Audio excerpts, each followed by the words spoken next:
নাফিসে এর আগের ঘন্টায় কিন্তু আমরা দেখানোর চেষ্টা করেছি জনদুর্ভোগ কিন্তু চরম আকার ধারণ করেছে। আমরা লক্ষ্য করছি চট্টগ্রামের চকবাজার সহ কয়েকটি জায়গায় কিন্তু যেহেতু গত রাত থেকে ভারী বর্ষণ কোনো কোনো সময়, আবার কোনো কোনো সময় হালকা বৃষ্টি, আবার সকাল থেকে এখনো পর্যন্ত বৃষ্টি অব্যাহত থাকলেও বৃষ্টির তীব্রতা কিছুটা কমলেও কিন্তু দেখা যাচ্ছে পানি কিছুটা নেমেছে, আবার কোনো কোনো জায়গায় এখনো পর্যন্ত নামতে পারেনি। যেহেতু পানি নামতে অনেকটা প্রতিবন্ধকতার সৃষ্টি হচ্ছে, যেহেতু চকবাজারের যে এলাকাটির সাথে এখানে চাকতাই খালের একটি অংশ রয়েছে, তো সেই খালগুলো কিন্তু তেমন পরিষ্কার করা হয়নি।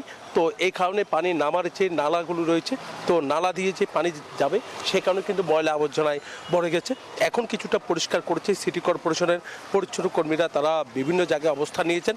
তো নালাগুলো পরিষ্কার করে দেওয়ার কারণে দেখতে পাচ্ছেন পানি দ্রুত সময়ের মধ্যে নামার চেষ্টা করছেন। আমরা যেখানে দাঁড়িয়ে কথা বলছি এখানে কিন্তু হাঁটু পানি ছিল, এখন পানি কিছুটা নেমেছে। আবার দেখা যাচ্ছে কোনো কোনো জায়গায় এখনো পর্যন্ত পানি নামতে পারেনি। তবে দোকানগুলো দেখতে পাচ্ছেন যে চক সুপার মার্কেট, যে চক সুপার মার্কেট চট্টগ্রামের সবচেয়ে বড় মার্কেট এই এলাকার জন্য, এই পুরনো একটা মার্কেট। এখানে বৃষ্টি হলে কিন্তু এই মার্কেটের নিচে পানি থাকে।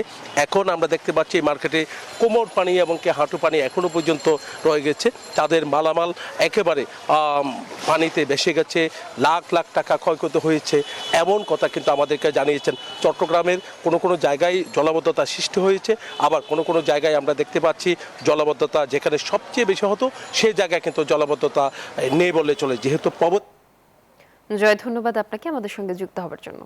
Bashundhara public school and college 2026 শিক্ষাবর্ষে ভর্তি চলছে।